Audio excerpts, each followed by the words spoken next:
wabarakatuh. Selamat siang anak-anak semuanya. Tidak bosan Ibu akan menanyakan kabar kalian. Apa kabar siang hari ini? Alhamdulillah luar biasa baik ya.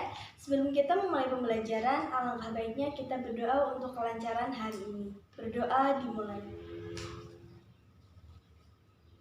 Berdoa selesai. Nah, akan Ibu presentasi lebih dahulu. Dinda hadir. Geri hadir. Raini hadir. Oke, berangkat semuanya ya hari ini. Sebelumnya kita sudah belajar tentang laju reaksi dan faktor-faktor yang mempengaruhinya. Sekarang kita akan mempelajari bab baru yaitu termokimia. Seperti biasa Ibu akan memberikan 3 tujuan pembelajaran yang akan kita capai. Yang pertama itu adalah peserta didik mampu memahami tentang sistem dan lingkungan. Yang kedua, peserta didik mampu mengklasifikasi jenis-jenis sistem. Dan yang terakhir itu adalah peserta didik mampu memahami reaksi eksoterm dan endoterm. Nah, mungkin anak-anak semuanya sudah tidak asing lagi ya dengan kata termokimia.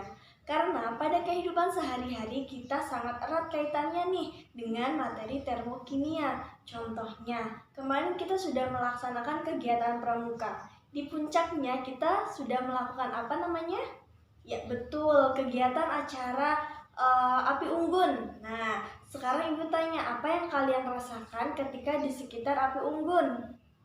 Ya, kita merasakan hangat atau panas karena ada di sekitar api unggun tersebut ya. Yang kedua, ketika kalian sedang meminum air es, apakah kalian merasa dingin? Iya, padahal kita tidak langsung menyentuh air es tersebut, tapi kita sudah bisa merasakan dingin. Hal ini nanti akan kita bahas pada materi selanjutnya. Anak-anak bisa perhatikan slide PowerPoint yang Ibu tampilkan. Jadi termokimia itu berasal dari bahasa Yunani loh, di mana dibagi menjadi 2 kata, yaitu termos yang artinya panas atau kalor dan kimia. Jadi kalau kita gabung, termokimia itu adalah ilmu kimia yang mempelajari banyaknya zat yang dilepas atau diserap dalam suatu reaksi kimia. Selanjutnya adalah ada konsep dasar yang harus kita pahami sebelum memahami lebih lanjut mengenai termokimia, yaitu ada sistem dan lingkungan. Di sini arti dari sistem itu adalah bagian dari keseluruhan yang dipelajari. Atau dengan kata lain, sistem itu adalah reaksi yang sedang dipelajari perubahan energinya. Yang kedua itu adalah lingkungan. Jadi di sini lingkungan adalah segala sesuatu yang berada di luar sistem.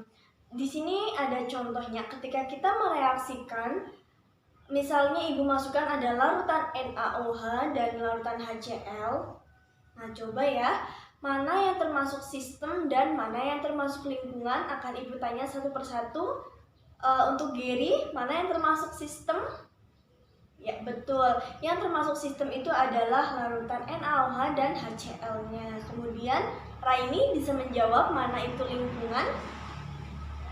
Ya, jadi lingkungan itu betul tadi dikatakan Raini, yaitu tabung Erlenmeyer-nya dan udara yang ada di luar. Nah, karena lingkungan itu pasti ada interaksinya dengan sistem, maka di sini interaksinya dapat berupa pertukaran energi dan pertukaran materi. Hal ini mendasari adanya jenis-jenis sistem. Baik, selanjutnya tentang jenis-jenis atau klasifikasi dari sistem itu sendiri.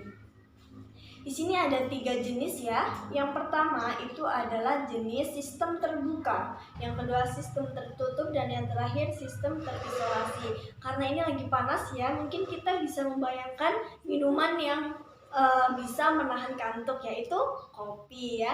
Kita bayangkan untuk sistem terbuka adalah ketika kita menyeduh kopi di dalam cangkir yang terbuka. Yang sistem tertutup ketika kita tambahkan tutup pada gelas, dan yang terakhir ketika kopinya kita masukkan ke dalam termos. Apa hubungannya dengan pertukaran materi ataupun pertukaran energi bisa dilihat pada tabel berikut.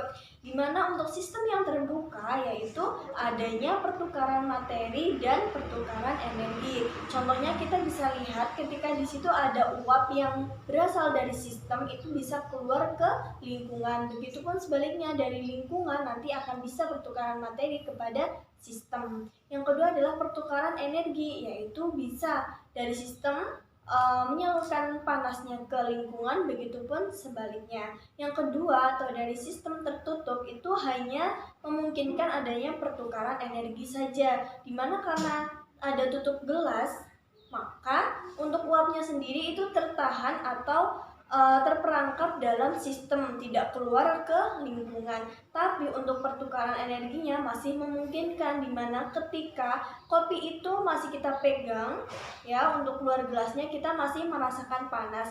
Hal itu menandakan adanya pertukaran energi dari sistem ke lingkungan. Yang terakhir itu adalah sistem terisolasi. Dalam hal ini contohnya adalah termos ya, dimana dalam termos walaupun di dalamnya terdapat air panas, namun kita tidak bisa merasakan panas dari luar. Hal itu menandakan tidak adanya pertukaran energi maupun pertukaran materi. Baik, selanjutnya adalah jenis-jenis reaksi dalam termokimia. Berdasarkan arah berpindahnya kalor dalam sistem dan lingkungan, yaitu ada dua jenis, yaitu reaksi eksoterm dan reaksi endoterm. Di mana eksoterm itu adalah reaksi yang melepaskan kalor dari sistem ke lingkungan, sedangkan endoterm adalah reaksi yang disertai perpindahan kalor dari lingkungan ke sistem. Untuk lebih jelasnya kita bisa perhatikan slide berikut ini. Tadi dari peristiwa di awal kita ambil contoh yaitu pembakaran kayu atau api unggun ya. Nah, di sini energi akan dilepaskan dari api ke tubuh dan lingkungan, sehingga kalor inilah yang nanti diserap oleh tubuh hingga tubuh kita merasa hangat. Jadi kesimpulan yang pertama itu adanya sistem yang melepas kalor ke lingkungan. Yang kedua, sistem itu menghasilkan kalor sehingga menghasilkan suhu lingkungan yang lebih tinggi atau suhu lingkungannya naik. Dan di sini ada ciri yang terakhir itu adalah di mana delta H-nya itu bernilai negatif. Untuk endoterm sebaliknya ya dari eksoterm, yaitu dimana nanti kalor dari lingkungan akan diserap ke sistem. Ini contohnya adalah ada es batu yang meleleh. Dalam hal ini suhu lingkungan itu lebih tinggi daripada suhu es, sehingga kalor akan berpindah dari lingkungan ke sistem dan es itu akan mencair. Ada ciri yang pertama berarti sistemnya itu menyerap kalor dari lingkungan. Sistem membutuhkan kalor sehingga membuat suhu lingkungannya akan turun atau lebih kecil, dan yang terakhir delta H-nya bernilai positif. Baik, selanjutnya Ibu akan mengadakan kuis lisan ya. Diperhatikan untuk slide berikut. Untuk nama-nama yang saya panggil bisa langsung menyebutkan apakah itu termasuk eksoterm dan apakah termasuk endoterm. Yang pertama, respirasi, Geri. Oke, yang kedua fotosintesis, Raini. Selanjutnya Dinda, reaksi pembakaran. Ya, untuk 3 selanjutnya silahkan diskusikan ke kelompok kalian masing-masing. Baik, setelah diskusi selesai, akan Ibu tarik kesimpulan salah satu anak untuk menyampaikan kesimpulannya. Ya, Geri silahkan. Oke, baik, sudah betul ya kesimpulannya.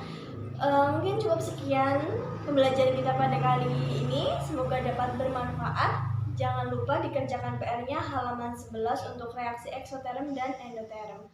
Kurang lebihnya mohon maaf, tetap jaga kesehatan. Wassalamualaikum warahmatullahi wabarakatuh.